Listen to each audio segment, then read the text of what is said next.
Hello students. आज हम 10th mathematics की एक्सरसाइज 8.1 का 10th सम सॉल्व करेंगे। इंग्लिश मीडियम के बच्चों के लिए in triangle P Q R right angled at Q P R plus Q R equal to 25 centimetre and P Q equal to 5 centimetre determine the value of sine P cos P and tan P. Hindi medium के बच्चों के लिए एक त्रिभुज P Q are में जिसका कोण Q समकोण है, P R plus Q R equal to 25 centimetre और P Q equal to 5 centimetre है। साइन पी कॉस पी और टेन पी का मान ज्ञात कीजिए। सबसे पहले हम ये देखेंगे कि इसमें गिवन यानी दिया क्या क्या है। एक तो उन्होंने क्या कहा है कि क्यू इजिकल टू कितना है, राइट एंगल ट्रायंगल है यानी कि राइट एंगल है जो कि समकोण है। एक साइड यानी कि भुजा कितनी दी है 5 सेंटीमीटर और दो भुजाएं जो दी गई हैं वो उन्होंने कितनी दी हैं पी आर और क्यू आर, यानी कि जो पी आर और क्यू आर है ये इसका हमने ट्रायंगल का फिगर बना के रखा है। इसके अकॉर्डिंग आप ये देखिए कि ये जो हमने दिया है ये कितना है पी आर और क्यू आर। पी आर इन्होंने पी आर और क्यू आर दोनों मिलकर के इन दोनों का जो सम है वो कितना है 25 है, लेकिन जो क्यू और पी यानी कि पी क्यू जो दिया है वो इन्होंने दिया है 5 सेंटीमीटर। अब ये जो 5 सेंटीमीटर है यानी कि ये क्या चीज़ हो गई, यदि ट्रायंगल पी देखें तो ये इसकी ट्रायंगल पी जो है वो क्या है थीटा है। ये थीटा जिस पर बना हुआ होता है वो आधार होता है यानी कि बेस होता है, क्योंकि ये इसकी एडजेंट साइड यानी कि संलग्न साइड होती है। तो ये क्या हो गया इसका 5 दिया इन्होंने। अब जो पी आर और क्यू आर जो दोनों साइड दिए हैं वो 25 हैं। ये दोनों साइड 25 हैं। तो हमें सबसे पहले इसमें क्या करना है कि यह देखना है कि ये दोनों साइड यदि 25 है तो अलग अलग साइड कैसे मालूम करेंगे हम। तो उसके लिए हमें क्या करेंगे कि जो भुजाएं दो दी हैं इन्होंने, तो हम सबसे पहले क्या करेंगे कि कौन सी भुजा दी है पी क्यू और क्यू आर 25 है, तो हम लेट द क्यू आर, ये जो क्यू आर है उसे हम मान लेंगे x सेंटीमीटर। इसको यदि हमने x सेंटीमीटर मान लिया, किस साइड को, इस साइड को हमने x मान लिया। और दी क्या है इन्होंने P R Q R equal to 25। Q R को हमने x मान लिया, P R plus x equal to 25। तो पी आर कितनी निकल गई 25 माइनस एक्स। ये कैसे हो गया कि ये दोनों साइड 25 की हैं। यदि 25 में से इस साइड को यानी परपेंडिकुलर को माइनस कर देंगे तो पी आर आ जाएगी और इसको माइनस कर देंगे तो क्यू आर आ जाएगी। तो अभी हमने क्या किया है कि इस साइड को हमने x ले लिया।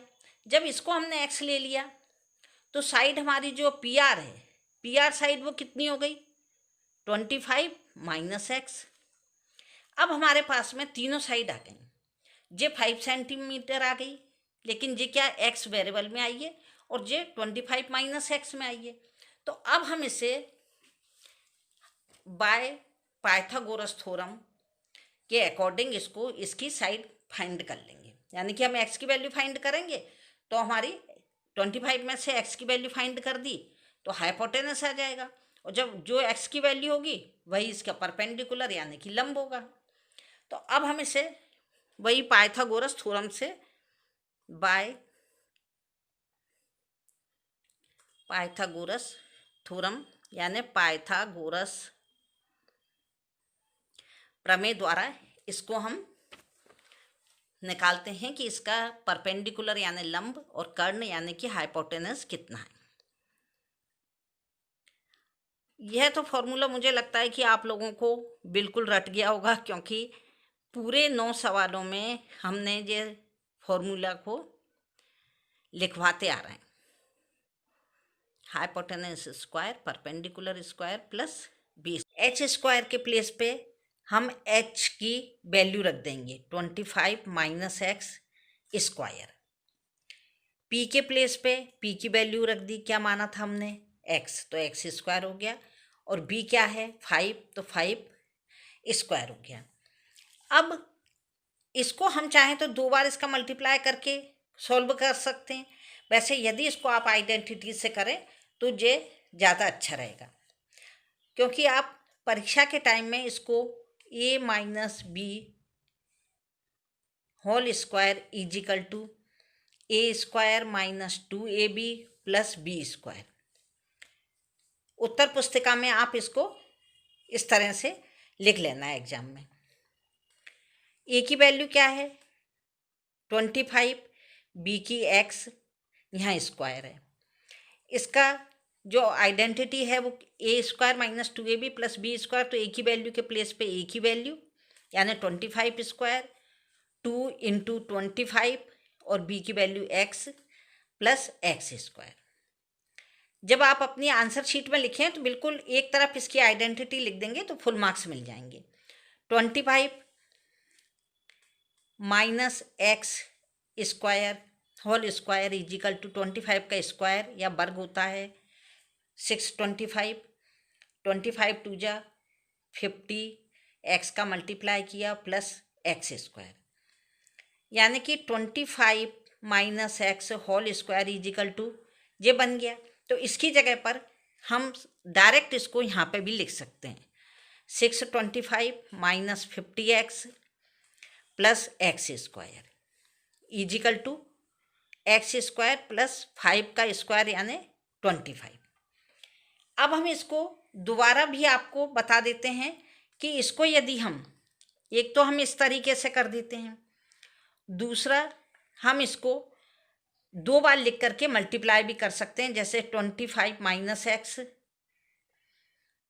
और 25 माइनस एक्स। जिन्हें सर्वसमिका यानी कि आइडेंटिटी नहीं समझ में आ रही है वो इसको इस तरह कर लीजिए, 25 का पहले 25 में करना है मल्टीप्लाई, फिर 25 का एक्स में करना है, फिर माइनस एक्स का 25 में, फिर माइनस एक्स का माइनस एक्स में। तो इसका मल्टीप्लाई यदि 25 का 25 में किया तो कितना आया 625, फिर 25 का माइनस एक्स में किया तो माइनस 25x, फिर इसका मल्टीप्लाई 25 में किया माइनस एक्स का तो फिर माइनस 25x, और माइनस एक्स का माइनस एक्स में मल्टीप्लाई किया तो प्लस एक्स स्क्वायर।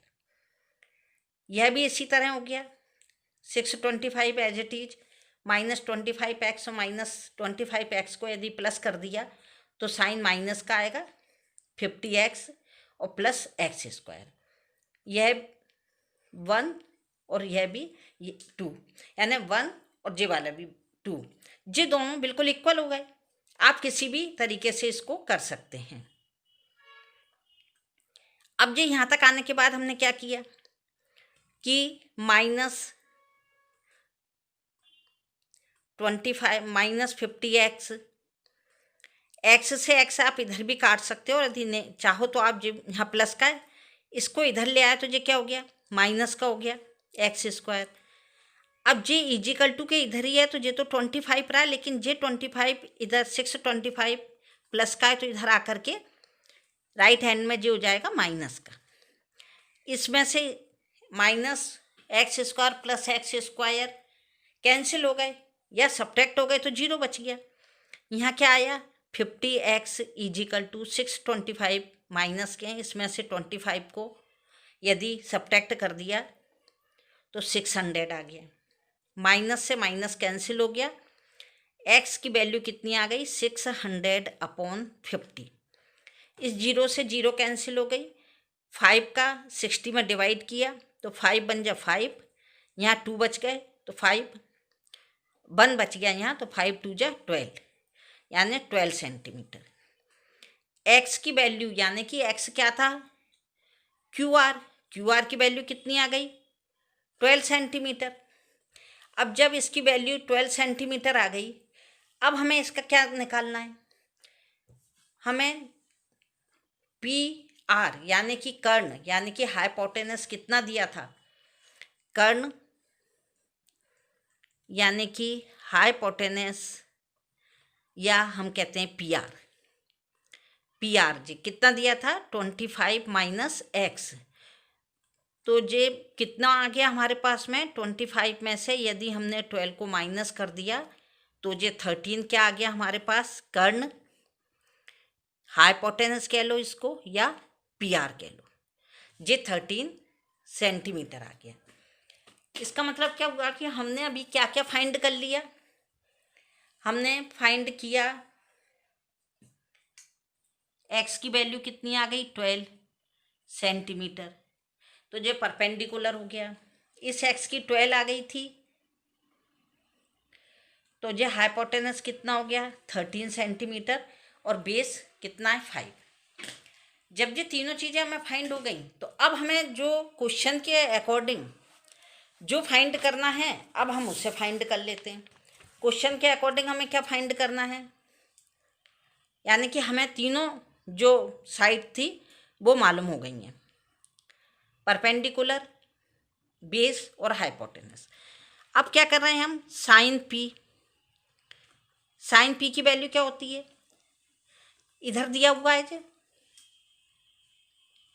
तो साइन पी इजिकल टू क्या होगा, लंब बटे कर्ण, यानी कि जो हमने पहले भी आपको समझा दिया है, लाल बटे कक्का, हिंदी मीडियम वाले करेंगे, पंडित बद्री प्रसाद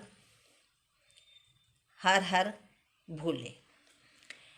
अब साइन इजिकल टू क्या होता है, लंब बटे कर्ण, यानी कि P upon H, perpendicular upon hypotenuse. तो इसमें परपेंडिकुलर या लंब क्या है, एक्स यानी कि 12, ये हो गया 12 अपॉन 13, क्योंकि कर्ण यानी कि हाइपोटेनस 13 आ गया। इसके बाद उन्होंने क्या कहा है, क्या पूछा है उन्होंने, दूसरा उन्होंने पूछा है यहाँ क्वेश्चन में cos P, cos equal to क्या होता है, साइन हो गया, जो कॉस हो गया आधार बटे कर्ण, यानी कि B upon H, base upon hypotenuse. Base कितना है 5, जो हो गया 5 अपॉन 13, जो हो गया 5 अपॉन 13, और 10 पी कितना है, लंब बटे आधार या फिर परपेंडिकुलर अपॉन बेस। परपेंडिकुलर कितना है 12 और बेस कितना है 5। ये हम तीनों के हमारे मान या वैल्यू फाइंड हो गई, ये आंसर आ गया तीनों का, साइन कॉस और टेन तीनों का ये आंसर आ गया है। क्वेश्चन इसका पूरा हो गया है। Thank you.